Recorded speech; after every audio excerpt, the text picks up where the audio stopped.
அஸ்ஸலாமு அலைக்கும் வரஹ்மத்துல்லாஹி வபரகாத்துஹு.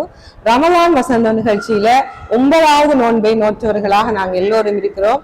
எங்களுடைய முதல் 10 நோன்பு எங்களை விட்டு பிரிந்து செல்கிறது என்ற ஒரு கவலையும் கூட எங்களுக்கு மனதிலே வந்து கொண்டிருக்கிறது. என்றாலும் நாங்கள் தொடர்ச்சியாக அமல்களை செய்வோம், நல்ல காரியங்களை செய்வோம், தான தர்மங்களை செய்வோம். எல்லாருக்கும் அல்லாஹ் அந்த பாக்கியத்தை கொடுக்கணும்னு சொல்லி நான் துஆ செய்து கொண்டு இன்றைய நிகழ்ச்சிக்குள்ள செல்லலாம் இருக்கிறேன். இன்றைக்கும் எங்களுடைய சகோதரி ஷில்மியா தாரிக் எங்களோட இணைஞ்சிருக்காங்க. நான் இன்றைக்கும் கேட்கிற கேள்வி என்னென்னா, சகோதரி உங்கள்கிட்ட குர்ஆன் சம்பந்தமான விளக்கத்தை தான் இன்றைக்கு நான் உங்கள்கிட்ட கேட்க போறேன். நீங்க ஏற்கனவே குர்ஆனை எப்படி நாங்க ஓதணும், என்ன மாதிரியான வழிமுறைகளை கையாளும்னு சொன்னீங்க. தொடர்ச்சியாக கூறுங்க, இந்த குர்ஆன்ல நாங்க ஓதுறதுக்கு நன்மைகளை அள்ளி ஈட்டுவதற்கு என்னென்னமான வழிமுறைகளை கையாளும்ங்கிறத பத்தி. வலைக்கும் அஸ்ஸலாம் வரஹ்மத்துல்லாஹி வபரகாத்துஹு. ரிஃப்கா, நாங்க நேற்று குர்ஆன் ஓதுவதால் நமக்கு கிடைக்கிற நன்மை என்னங்கிறத பார்த்தோம். நான் சொன்னேன், ஒரு எழுத்துக்கு 10 நன்மைகளை அல்லாஹு தஆலா தருகின்றான். இது ரமலானாக இருக்கிறதால பல மடங்கு நன்மைகளை இன்ஷா அல்லாஹ் அல்லாஹு தஆலா நமக்கு தருவார். இதுல மாற்று கருத்து இல்லை. இப்ப குர்ஆனை பொறுத்தவரையில நமக்குள்ள கடமைகள் என்ன என்று பார்த்தோம்னா, முதலாவது குர்ஆனை ஓதுறது, இரண்டாவது குர்ஆனை விளங்குறது, இந்த குர்ஆன் என்னத்து நமக்கு சொல்லுது என்று விளங்குறது, மூன்றாவது குர்ஆனை மனனம் செய்கிறது, ஹிஃபுல் பண்றது. நாலாவது விஷயம் என்னன்னா, குர்ஆன் சொல்கின்ற பிரகாரம் நம்முடைய வாழ்க்கையை அது அமல்படுத்துறது. இந்த 4 விஷயமும் குர்ஆனை பொறுத்தவரையில நமக்கு வரும். இப்ப நாங்க ஓதுற விஷயத்த பார்த்தோம் இல்லையா? இன்னைக்கு நான் சொல்ல வர விஷயம் என்னன்னா, இந்த ஷஹ்ரு ரமலான் அல்லது உன்சில ஃபில் குர்ஆன்ங்கிற இந்த குர்ஆன் இந்த தொடர்ல அல்லாஹ் தஆலா சொல்றான், குர்ஆனை நாங்க இறக்கி வைத்ததுல மிக முக்கியமான நோக்கம் என்னன்னா, ஹுதல் லின்னாஸ், மக்களுக்கு அது நேர் வழிகாட்டும்னு சொல்றான். அப்ப மக்களுக்கு அது நேர் வழிகாட்டும்னு சொன்னா என்ன என்றா, அதோட கருத்து, அது குர்ஆன் நமக்கு என்ன சொல்ல வருகுதுங்கிறத நாம விளங்கினாத்தான் அது எப்படி நமக்கு நேர் வழிகாட்டும்னு தெரியும். இப்ப இஸ்லாத்துல எப்படி என்ன இருக்கா, குர்ஆனை நிறைய தரம் ஓதிருப்பாங்க, அவங்களோட வாழ்க்கையில நூற்றுக்கணக்கான தடவைகள் ஓதிருப்பாங்க. ஆனா அந்த குர்ஆன் அவர்களுக்கு என்னத்தை சொல்லுது, அவங்களோட என்னத்தை பேசுதுங்கிறது அவங்களுக்கு தெரியாது, தர்ஜுமா பார்க்க மாட்டாங்க, கருத்து தெரியாது. இதனால வார பாரதூரமான விஷயம் என்னன்னு சொன்னா, அந்த குர்ஆனை ஓதுகின்ற போது ஒரு என்ன சரியான உணர்வுபூர்வமான ஒரு உண்மையான குர்ஆன் எதிர்பார்க்கின்ற அந்த உணர்வுபூர்வமான ஃபீலிங்ஸ் இருக்காது. நாங்க சூரத்துல் ஃபாத்திஹா நான் நேற்று சொன்னேன், தொழுகையில ஃபர்லான தொழுகையில 17 தடவை ஓதுறோம்னு சொல்லி. ஆனா அந்த சூரத்துல் ஃபாத்திஹாவுக்காவது எல்லாருக்கும் கருத்து தெரியுமா? சூரத்துல் ஃபாத்திஹா அந்த ஆயத்துக்கு என்றாலும் நம்மளுக்கு எல்லாருக்கும் கருத்து தெரியுமா என்கிற ஒரு கேள்வியை நாம போட்டுக்கொள்ளோம். இல்லை என்று சொன்னா, நான் உங்களுக்கு செய்கின்ற ஒரு உபதேசம், குறிப்பாக அல்லாஹ் குர்ஆன்லயும் சூரத்துல் மாஉன்ல சொல்ற ஃபவைலுல் லில் முஸல்லீன், தொழுகையாளிகளுக்கு கேடுன்னு சொல்றான் அல்லாஹ். அவன் தொழுகையாளிகளுக்கு கேடு ஏன்னு சொன்னா, அவங்க தொழுகையில மறந்த நிலையில் இருப்பார்கள். தொழுவாங்க ரிஃப்கா, அதுல என்ன ஓதுறோம், என்னத்தை சொல்றோம் என்று இப்ப தக்பீர் கட்டி தொலை நின்றுவாங்க. ஆனா அவங்களோட எண்ணங்கள் எல்லாம் எங்க இருக்கும் என்று சொன்னா வெளியே இருக்கும், தொழுகையில இருக்காது. அல்லாஹ்வுடன் பேசுகின்ற அந்த உணர்வு இருக்காது. ஏன் என்று சொன்னா, தொழுகையில ஓதுகிற ஓதல்களுடைய கருத்து அவங்களுக்கு தெரியாது. அப்ப சூரத்துல் ஃபாத்திஹா தொழுகையில ஓதப்படாட்டி அந்த தொழுகை கூடாது. கட்டாயம் நாங்க சூரத்துல் ஃபாத்திஹா ஓதுவோம். அப்ப அந்த சூறாவுக்காவது இந்த ரமலான்ல நாங்க கருத்தை பார்த்து விளங்குவமாக இருந்தா அந்த தொழுகை உயிரோட்டம் உள்ள தொழுகைகளாக இருக்கும். அப்ப நாங்க தொழுகையில அந்த கருத்தை விளங்கி நாங்க என்ன செய்யறது, ஓதுறது. அடுத்து நான் சொன்ன மாதிரி இந்த வாழ்நாளில் ஒரு தடவையாவது நான் குர்ஆனுடைய முழுமையான கருத்தை பார்த்திருக்கிறேனா? இப்ப எல்லா மொழியிலையும் வந்திருக்கிறேன். இப்ப என்ன மொழியில இப்ப இஸ்லாத்துக்கு இணைகின்ற அநேகமான சகோதர சகோதரிகளை நாங்க பார்த்தோம்னா, எங்களுடைய முஸ்லிம் சமூகத்துடைய அந்த உணர்வுகள், அவங்களுடைய நடத்தைகளை பார்த்து வருகின்ற வீதத்தை பார்க்க, வெளிநாடுகளில் எல்லாம் எதை பார்த்து இஸ்லாத்துக்கு வருகின்றார்கள்? அல் குர்ஆனை விளங்கி படிச்சு அதனுடைய கருத்தை பார்த்து தான் இஸ்லாத்துக்கு வராங்க.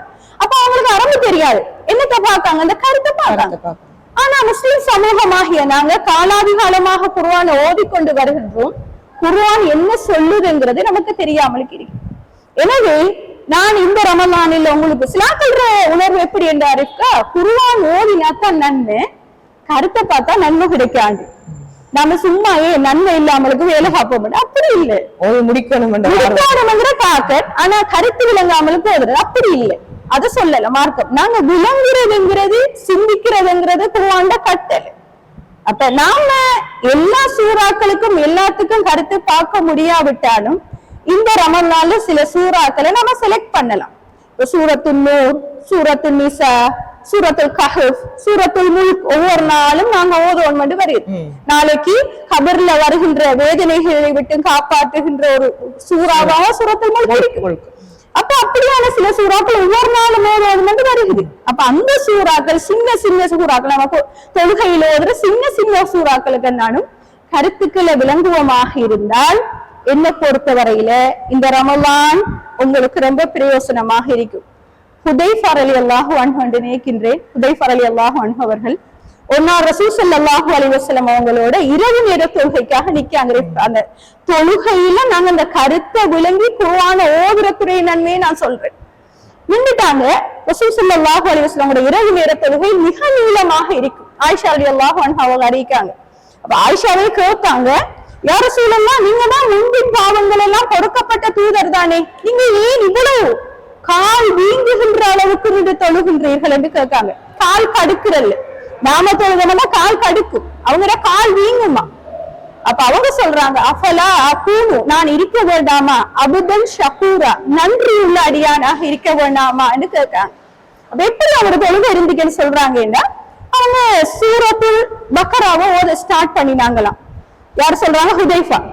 அப்ப இவங்க தொலை நின்று தக்பீர் கட்டிட்டாங்க, ஓடிட்டு போறாங்க. ஒரு 100 ஆயத்து போகுது. அப்ப ஹுதைஃபா நினைச்சாங்களாம் ருக்கு போவாங்க. ரசூல் ஸல்லல்லாஹு அலைஹி வஸல்லம் ருக்கு போகல, தொடர்ந்து ஓடிட்டே இருக்காங்க. சூரத்துல் பக்கரா முடிய போகுது, முடிச்சிட்டு சரி சூரத்துல் பக்கரா முடியணும் ருக்கு போவாங்கன்னு பார்த்தா இல்ல, சூரத்துல் ஆல இம்ரான் ஸ்டார்ட் ஆகுது. ஆல இம்ரான் ஸ்டார்ட் பண்ணி ஓடிட்டே போறாங்க. அப்பனாலும் ருக்கு போவாங்களா முடிஞ்சோன்னு பார்த்தா இல்ல, சூரத்து நிசாவை ஸ்டார்ட் பண்ணிட்டாங்களா ரிஃப்கா. நாங்க பார்த்தோம்னு சொன்னா இந்த 3 குர்ஆனில் உள்ள மிகப்பெரிய ஒரு சூறாக்கள். 3 நான் கூட்டி பார்த்தேன், எத்தனை ஐன் வருதுன்னா கிட்டத்தட்ட 84 ஐன்கள் வருது. 6 புசு கிட்டத்தட்ட லா யுஹிப்புல்லாஹை தாண்டி போகுது. அப்ப ரசூல் ஸல்லல்லாஹு அலைஹி வஸல்லம் ஒரு ரகாத்தில 84 ஐனை நின்று ஓதுறாங்கன்னு சொன்னா, ஓதினாங்கன்னு சொன்னா அவங்க அந்த குர்ஆன் ஓதி விளங்கி அதுல கண்ட இன்பம் தான். நம்முடைய தொழுகைகளிலேயே மறக்கடிக்கப்பட்டதாக நினைவுகள் சிந்தனைகள் வெளியே போகுதுன்னு சொன்னா நாங்க குர்ஆன்ல விளங்காமலுக்கு ஓதுறதும் தொழுகையில ஓதுற ஔராதுகளுக்கு கருத்து தெரியாமலுக்கு நாங்க தொழுகிறது. எனவே நாங்க உங்களுக்கு சகோதர சகோதரிகளை இந்த ரமலானின் 9 நாளாவது சிந்தனையாக சொல்ல வருகின்ற விஷயம், குர்ஆன ஓதுறதோட அது என்ன சொல்லுதுங்கிறத விளங்குங்க. குறிப்பாக தொழுகையில ஓதுகின்ற சூரா, சூரத்துல் ஃபாத்திஹா, சிறிய சிறிய சூறாக்கள், தொழுகையில ஓதுற ஔராதுகளுக்குரிய கருத்துக்களை தெரிந்து தெளிவாகி ஓதுங்கள் என்கின்றதை இன்றைய சிந்தனையாக கூறிக்கொள்கின்றேன். ஒரு சந்தேகம் சகோதரி, இப்ப நாங்க இந்த நோன்புல இவ்வளவு நன்மையில அள்ளி பெற்று கொள்ளணுமா, அந்த அளவுக்கு குர்ஆன் ஓதுறோம், தான தர்மங்கள் செய்யறோம், எங்களை ஞாபகம் பண்றோம், நல்ல விஷயங்களை செய்யறோம், தராவி தொழ போறோம், இப்படி நிறைய விஷயங்களை அள்ளி கொண்டு வரோம். பெண்களை பொறுத்த வரையில இப்ப நோன்பு நோக்க முடியாத காலங்கள் இருக்கு. இந்த காலங்கள்ல தர்ஜுமத்துல் குர்ஆன் ஓதலாம், பள்ளி வாயல்ல ஓதி. இப்ப இதுல நிறைய டவுட்ஸ் இருக்குது, ஓதலாமா ஓத முடியாதா. அப்ப எங்கட வீட்டெல்லாம் எங்க பெரியவங்க சொல்லுவாங்க குர்ஆனை ஓதலாம், இப்ப நாங்க சொல்லுவோம் தர்ஜுமத்துல் குர்ஆன் ஓதலாமன்னு சார், பள்ளியில போய் ஓதலாமன்னு சொல்லி. இப்ப இந்த சந்தேகத்தை கொஞ்சம் தீர்த்து வைங்க.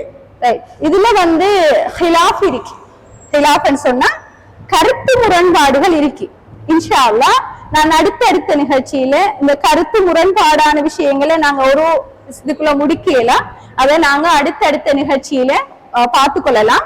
ஆனா தொழ முடியாத பெண்கள் குறிப்பாக செய்யக்கூடாது என்று வருகின்ற விடயங்கள் என்று நாங்க தெளிவாக ஹதீஸ்கள்ல பார்த்தோம் என்று சொன்னா, தொழுவது ஹராம், நோன்பு பிடிப்பது ஹராம், கஅபாவை தவாஃப் செய்வது ஹராம் ஹராம், அடுத்தது கணவன் மனைவியாக இணைவது ஹராம் என்று தெளிவாக வந்திருக்கு.